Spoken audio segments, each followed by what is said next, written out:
días a cada uno de ustedes los que nos están presenciando en estos momentos. Queremos compartirles un tema de gran interés para cada uno de ustedes que lleva por título el manejo de los casos preventivos, sospechosos y confirmados por COVID-19 en los funcionarios. Vamos a estar ampliándole más adelante acerca de este tema que es de gran importancia para cada uno de nosotros.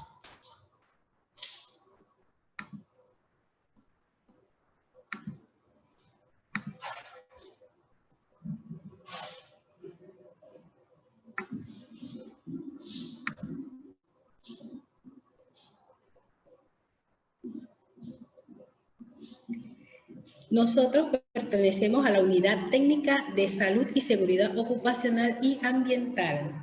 Para el tema que vamos a estar dando en el día de hoy, tenemos como expositora la licenciada Omaira de Rodríguez, que pertenece al programa ampliado de inmunización, y mi persona, la enfermera Ebony Caballero. A manera de introducción, podemos dar lo siguiente. Desde hace muchos años, la población mundial ha sido afectada por diversas pandemias ocasionadas por virus. Actualmente nos encontramos ante la pandemia del coronavirus conocida por SARS-CoV-2. En base a esto, la identificación y seguimiento de contactos o confirmados es una medida de salud pública eficaz para el control de este virus, aun cuando exista transmisión comunitaria. Sin embargo, es importante durante el periodo de retorno de la nueva normalidad para evitar un nuevo incremento en el número de casos. Vamos a estar compartiéndoles algunas terminologías en cuanto al glosario para entrar un poquito más en detalle del tema y hacerla más comprensible cuando escuchen estas definiciones. Tenemos contacto. Contacto es toda persona sana que estuvo expuesto al contagio confirmado por COVID-19. Contacto estrecho es una persona que experimentó cualquiera de las siguientes exposiciones durante los 2 días anteriores y 14 días posteriores al inicio de los síntomas de un caso confirmado. Aquí vamos a estar detallando un poquito más de lo que es el contacto estrecho en cuanto a la definición que ya le dimos. Aquí podemos ver que las siguientes posiciones, ¿verdad?, pertenece a contacto estrecho cuando ha habido un contacto cara a cara con un caso positivo en un periodo mayor de 15 minutos a menos de 2 metros de distancia. Cuando también tenemos un contacto físico directo, cuando estamos ante un caso confirmado o positivo sin el uso de la mascarilla, o en este caso sería el respirador. También cuando se está al cuidado directo de un paciente con COVID sin el equipo de protección personal adecuado. Algo muy importante destacar aquí, que no solamente es el uso del equipo, sino cómo se utiliza el equipo, porque si yo tengo el equipo de protección personal y no lo tengo de la manera correcta, también entro en lo que es un riesgo alto y también estoy dentro de lo que es el margen de un contacto estrecho con una exposición de mayor riesgo. También tenemos, ¿verdad?, las actividades que realizamos en nuestro día a día, ¿verdad? Cuando realizamos actividades que aumentan más el riesgo. En estos casos, ¿cuáles serían? Cuando nos exponemos a un caso positivo y tenemos que realizar procedimientos que generen aerosoles. Ejemplo le damos, sería en la realización de broncoscopías, en las aspiraciones nasofaringias, también las endotraqueales, y también en los casos cuando se dan las maniobras de reanimación. Continuamos, ¿verdad? Vamos a ver lo que es un caso asintomático confirmado. Es el periodo que comprende desde 2 días antes y 14 días posteriores a la fecha en que se tomó la muestra que lo llevó a la confirmación. Aislamiento. Es todo acto de separar a una persona enferma con una enfermedad transmisible de personas sanas sin dicha enfermedad para proteger a los contactos estrechos y al público en general de la exposición de una enfermedad contagiosa. Cuarentena. Restricción de movimientos que se aplica a personas sanas que ha estado expuesta a un caso confirmado o un caso cercano. Me parece muy interesante, ¿verdad?, poder plasmar las dos últimas definiciones, porque tendemos a confundir la terminología. Aislamiento se da cuando la persona está enferma y hay que separarle a las personas que ya se consideran sanas, ¿verdad?, para que no haya un mayor riesgo de contagio. La cuarentena, la persona está sana todavía, pero ha tenido un contacto con una persona positiva, por lo cual también debe separarse. Cuando hablamos de personas en cuarentena, son personas que no tienen el virus como tal, sin embargo, se le pone en un periodo de separación para evitar contagio. El aislamiento es cuando la persona ya está enferma, ya tiene el virus y automáticamente tiene que ser separado de las otras personas que se consideran sanas. Otra terminología, ¿verdad? Tenemos lo que es el hisopado nasofaríngeo. Como vemos en las imágenes, es un examen con el que se toma una muestra de las secreciones de la parte superior de la garganta por detrás de la nariz para detectar organismos que puedan causar enfermedades. Estos son procedimientos que se están haciendo, ¿verdad?, para detectar en este caso el COVID-19, añadido a otras pruebas que más adelante se les estará compartiendo. Existen factores de riesgo determinantes, ¿verdad?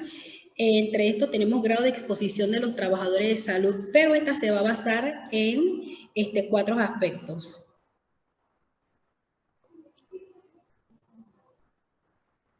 Tenemos aquí el tipo de exposición. En el tipo de exposición, aquí podemos resaltar, ¿verdad?, como se le mencionó anteriormente, lo que es el tipo de procedimiento que hace la persona, ¿sí?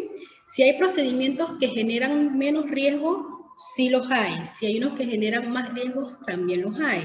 Entre esos, volvemos a recalcar, cuando se está manejando un paciente que tiene COVID-19 y la persona está con procedimientos como aspiraciones, ¿verdad?, de secreciones que le tenemos que estar aspirando al paciente, también cuando se hace la broncoscopía y aún cuando estamos asistiendo a una maniobra, nosotros sabemos, ¿verdad?, que se están generando aerosoles en el ambiente y nos pone en riesgo. Entonces, dentro de esto tenemos el tipo de exposición, porque los tipos de exposición se pueden dar a bajo riesgo y a alto riesgo. Aquí, cuando estamos ante un paciente como esto, ya estamos en un término de lo que es un alto riesgo para el personal de salud.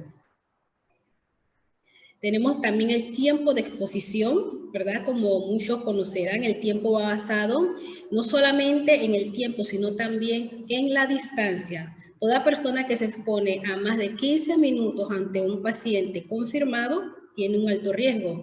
Igualmente, si la persona está a menos de 2 metros, también el tiempo de exposición y el riesgo será mucho mayor en estos tipos de personas. También tenemos en el lugar en el cual se desarrolla su actividad asistencial.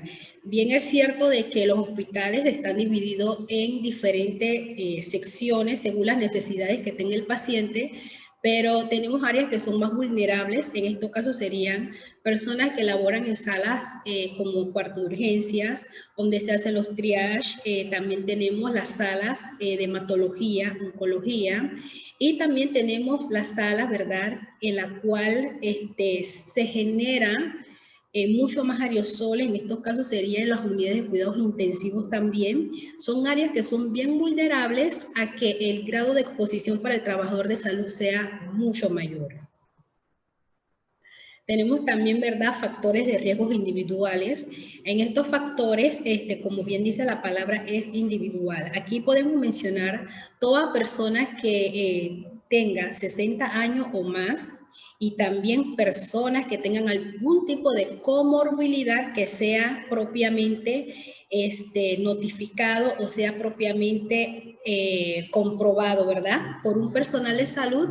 En estos casos tenemos las personas que padecen de diabetes mellitus, las personas que también padecen de enfermedades cardiovasculares, personas también, ¿verdad?, que tienen algún tipo de compromiso a nivel inmunitario, en estos casos, ¿verdad?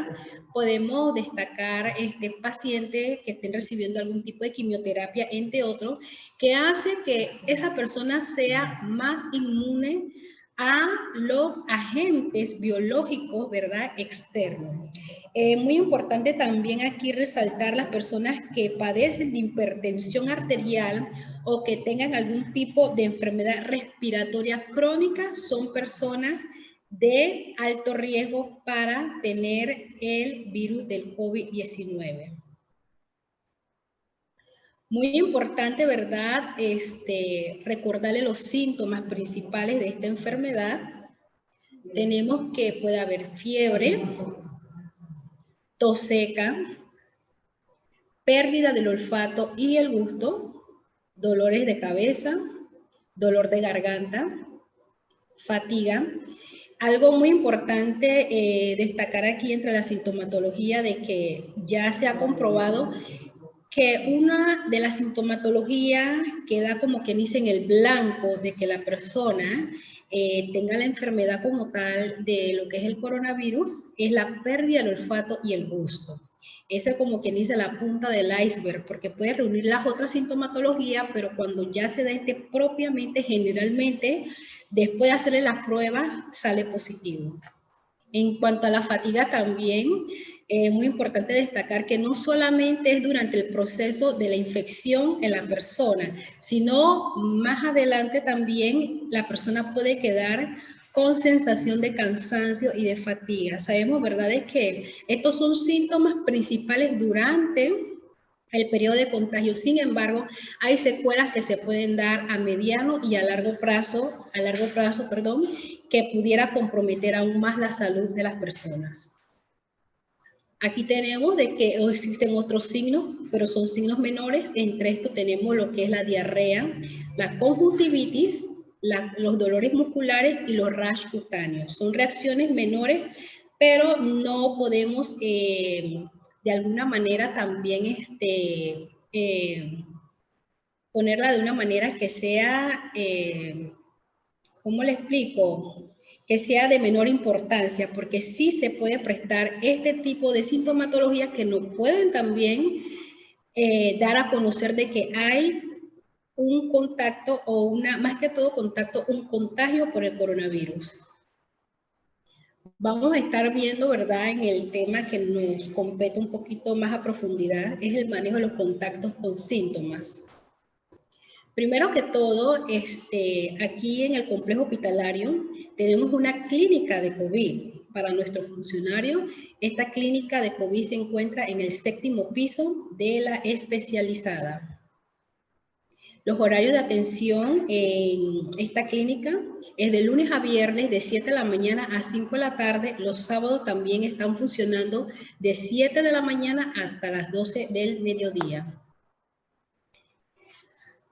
Muy importante destacar que cuando el funcionario tiene algún tipo de síntoma, la atención va a ser espontánea. Ese funcionario, ¿verdad?, una vez, primero que todo, él tiene que ir a la clínica de COVID, como les dije, en el 7º piso.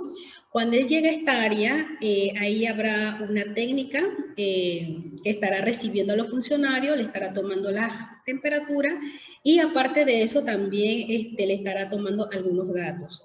La persona o el funcionario de por sí, por tener síntomas, tiene que tener una atención inmediatamente, espontánea, no puede esperar.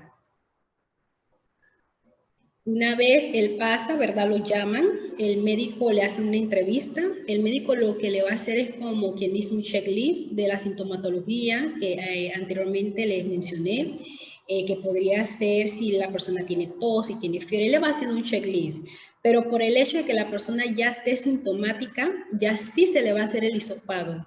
No era como en momentos, en su inicio de esta pandemia, ¿verdad?, de que dependía de la sintomatología o el checklist que él hacía, dependiendo de la sintomatología que se describía y el médico decidía si se le hacía o no el hisopado.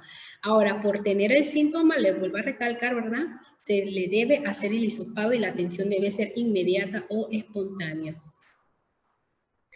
También tenemos de que una vez el médico le realiza la entrevista, se hace un llamado a lo que es la parte de epidemiología. Los hisopados que se hacen al funcionario, en estos casos sintomáticos, son hisopados nasofaringios.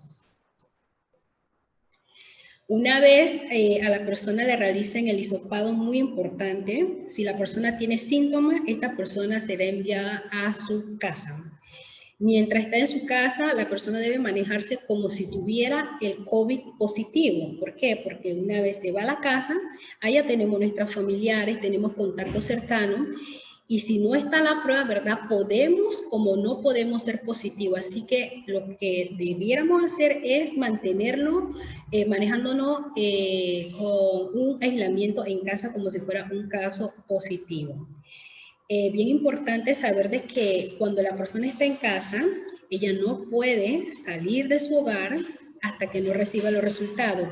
Este resultado se le estará dando el mismo médico. El médico le estará haciendo una llamada telefónica y le confirmará si tiene o no tiene el COVID. Una vez usted le dicen que no tiene el COVID, ya entonces usted se podrá manejar tranquilamente en su hogar.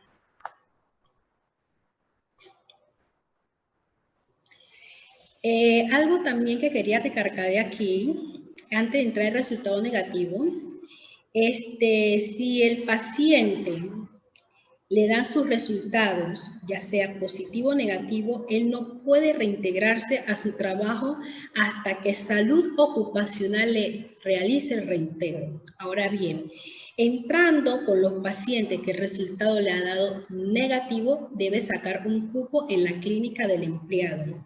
Bien es cierto, y nuevamente es importante aclararle de que los pacientes, si salen negativos, tiene que hacerle reintegro el personal de salud ocupacional.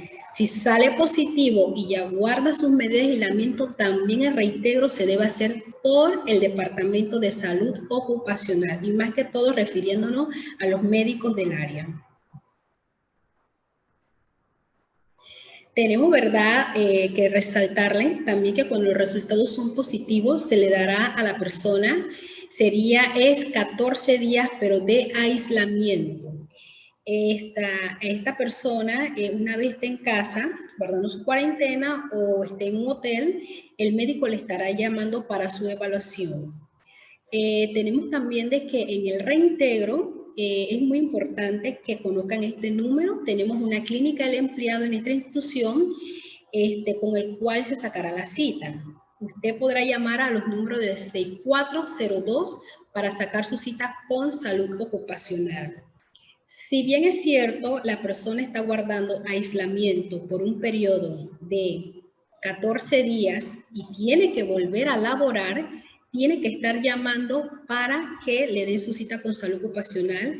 Lo ideal no es esperar los 14 días, sino desde el 10º día usted puede estar llamando al 6402 y con mucho gusto ahí se le atenderá y se le dará entonces su cita con Salud Ocupacional. Algo que quería también recalcarle es que las personas que han salido positivas y han estado hospitalizadas, una vez le dan salida a esta persona, se le da un periodo más de 28 días, del cual no podrá venir a laborar, se mantendrá un periodo de 28 días en aislamiento también, porque estas personas pueden presentar más adelante otro tipo de complicaciones. Entre estos, muchos han tenido secuelas a nivel pulmonar, con lo que son los infiltrados pulmonares. Algunos han tenido otro tipo de problemas, ¿verdad?, incluyendo la presión, que se le aumenta también lo que son los niveles de colesterol en sangre. Entonces hay que ser muy precavido y darle un seguimiento muy profundo a estas personas que le han dado COVID. También tenemos, ¿verdad?, de que una vez usted haya llamado y le dé su cita con Salud Ocupacional, importante de que usted venga en ayunas. Generalmente, cuando usted viene a la cita de Salud Ocupacional, le van a estar mandando una serie de laboratorios que se le estará realizando el mismo día, por lo cual necesita venir en ayunas para que el procedimiento se haga de una manera más eficaz y lo más pronto posible para ustedes. La cita que se le da con lo que es Salud Ocupacional después que usted venga para realizar su reintegro, La atención se está dando en el 7º piso también de la especializada, pero la atención del médico de salud ocupacional se dará en lo que era la antigua parte de ginecología, la consulta externa. Ahí están ubicados para su debida atención. Muy importante también dar a conocer de que cuando la persona le haya dado COVID, tiene que llamar al número 169. Recordemos que los encargados, las autoridades competentes para tal fin con las personas, ya sean funcionarios o no, que tengan COVID, es el MINSA. Entonces usted tiene que llamar al 169 y en esa línea le dirán a ustedes dónde y cuándo tiene que ir a retirar su certificación. Una vez le digan a ustedes, bueno, usted tiene que ir a tal lugar a retirar su certificación, importante que usted lleve lo que es la prueba del hisopado impreso, para que eso sea la evidencia que cuando usted llega allá, ya usted tiene la comprobante de que usted fue una persona positiva, ellos le harán una certificación. Eso quería compartirle en cuanto al manejo de los contactos con síntomas. Ahora a continuación le dejaré con la compañera, la enfermera Omaira de Rodríguez, que tiene un tema muy importante también que compartirles en cuanto a la línea del manejo de los pacientes que son sospechosos o confirmados por COVID. Muy buenos días, ante todo, y gracias por la atención que nos están prestando. En el día de hoy vamos a hablar sobre el Departamento de Salud Ocupacional.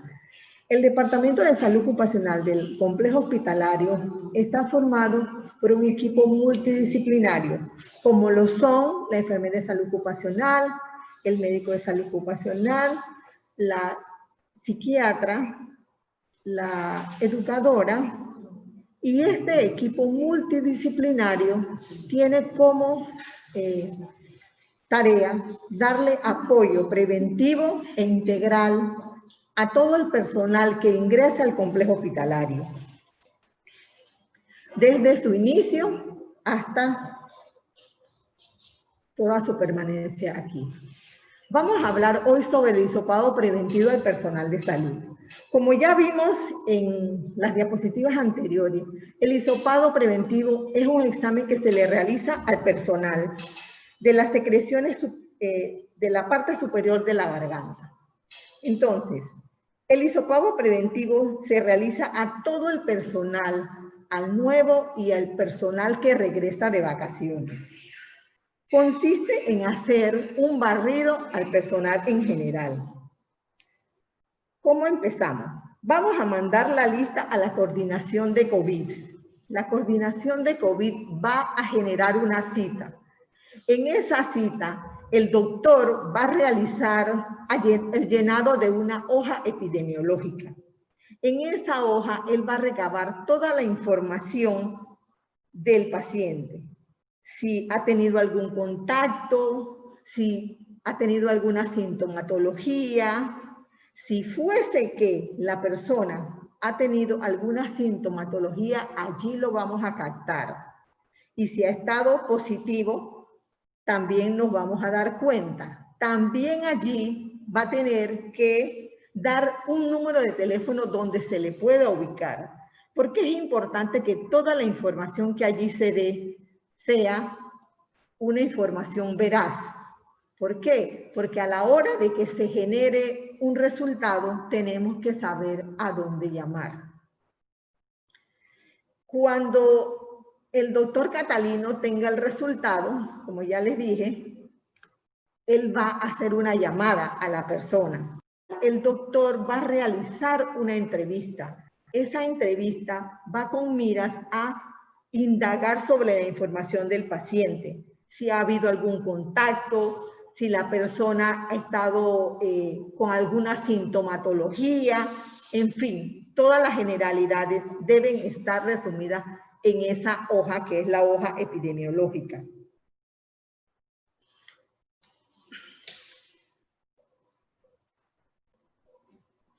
Luego de esta llenado de la hoja epidemiológica,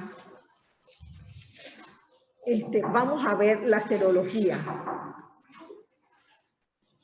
la serología en sangre. Las inmunoglobulinas son moléculas que intervienen en los procesos de defensa frente a los microorganismos, células extrañas, también frente a sustancias capaces de producir alergia. Son conocidas comúnmente como los anticuerpos.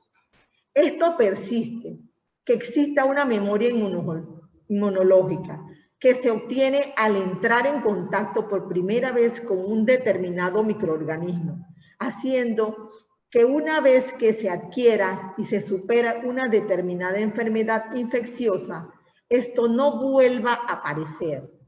Cuando un microorganismo o una célula extraña ingresa al cuerpo, se activa el sistema inmunológico.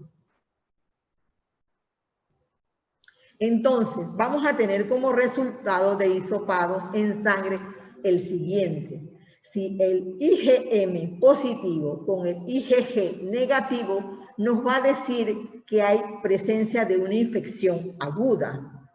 Pero si tenemos un Ig negativo con un Ig positivo, ya desarrolló una infección por un microorganismo en algún momento de su vida, pero no se puede establecer cuándo. Si tenemos un IgM positivo con un IgG positivo, la persona tuvo una infección en el pasado y que volvió a entrar en contacto con microorganismos, es decir, tiene una reinfección. Pero si tenemos un IgM negativo con un IgG negativo, la persona nunca ha tenido la infección. Es por ello que si la persona ya le dio COVID, vamos a hacerle una prueba serológica y va a pasar a una cita con el médico. El resultado del hisopado estará listo dentro de las 48 horas subsiguientes. No será impreso en el momento. El doctor llamará y hablará con la persona dueña del hisopado para darle la respuesta, ya sea negativa o positiva. Si el resultado de la serología es positiva, se le llama a la persona para que retire sus resultados previa explicación médica. Eso lo va a hacer en la clínica de COVID. Pero si el resultado es negativo, se le va a enviar este resultado al departamento al cual está laborando la persona.